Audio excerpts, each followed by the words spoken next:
అమ్మవారి తత్వం ఏం చెప్తోంది? ఏం బోధిస్తోంది? ఒక స్త్రీకి ఏం బోధిస్తోంది ముఖ్యంగా? ఎందుకంటే మనం అమ్మవారిని అమ్మగా చూసాము, లాలించే అమ్మగా చూసాము. చాలా కాళికా అమ్మవార్ల రౌద్ర రూపం గూడా చూసాం. అలాగే అనేక విధాల అనేక పార్శ్వాలు సంపూర్ణత్వానికి ప్రతీకగా మనం ఎన్నో విషయాలు తెలుసుకున్నాం.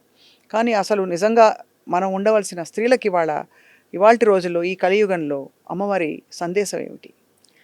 అమ్మ అంటే శక్తిగానే మనం చెప్పాము ఇందాక. శక్తి అంటే ప్రతి పని మనం చేయాలంటే మనకు కావాల్సింది శక్తి, ఎనర్జీ. అవును.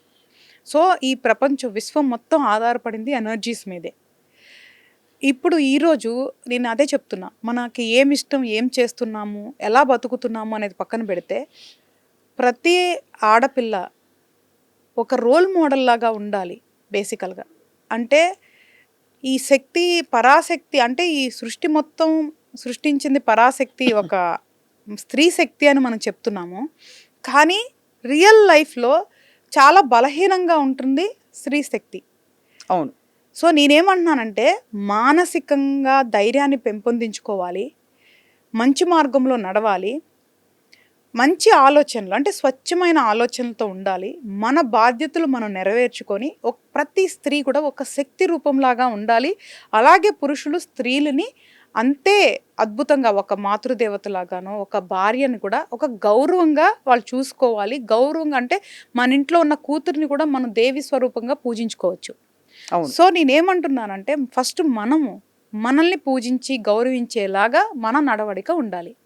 కాబట్టి ఇప్పుడు ఎంత కల్చర్ మారినా మన సంస్కృతిని వదిలిపెట్టకుండా మన కుటుంబాన్ని గౌరవించుకుంటూ మన బాధ్యతల్ని చేపట్టుకొని ఏ బంధంలో మనం ఉంటామో ఆ బంధంలో మనము చాలా జెన్యూన్గా ఉండాలి. సో ఎంత శక్తి స్వరూపం, ఈ ప్రపంచాన్ని నడిపించే శక్తి స్వరూపం స్త్రీశక్తి అయినప్పుడు ఇప్పుడు స్త్రీలు ఎలా ఉంటున్నారు, ఎలా ఉండాలి అనేది వాళ్ళే ప్రశ్నించుకోవాలి. మనం కనుక ఇప్పుడు సాధనతో మన శక్తిని పెంచుకొని మన మేధస్సుని మన జ్ఞానాన్ని పెంచుకుంటే ఇప్పుడు కూడా ప్రతి స్త్రీ కూడా ఒక శక్తి స్వరూపిణి అవుతుంది. చాలా మంచి మాట చెప్పారు హరిత గారు.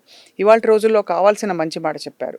కానీ నిజంగానే ఈసారి దసరా నవరాత్రులకి అందరూ వారి వారి శక్తిని గ్రహించుకుని అలాగే వారు చేయవలసిన కార్యక్రమాలన్నీ సవ్యంగా చేసి నవరాత్రుల్లో అమ్మవారిని ఆవాహనం చేసుకుని హాయిగా జరుపుకుంటారని చెప్పి ఆశిస్తున్నాం.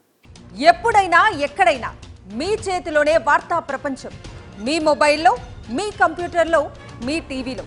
సాక్షి టీవీ డిజిటల్ ప్రసారాల కోసం లాగిన్ అవ్వండి www.youtube.com/sakshi tv.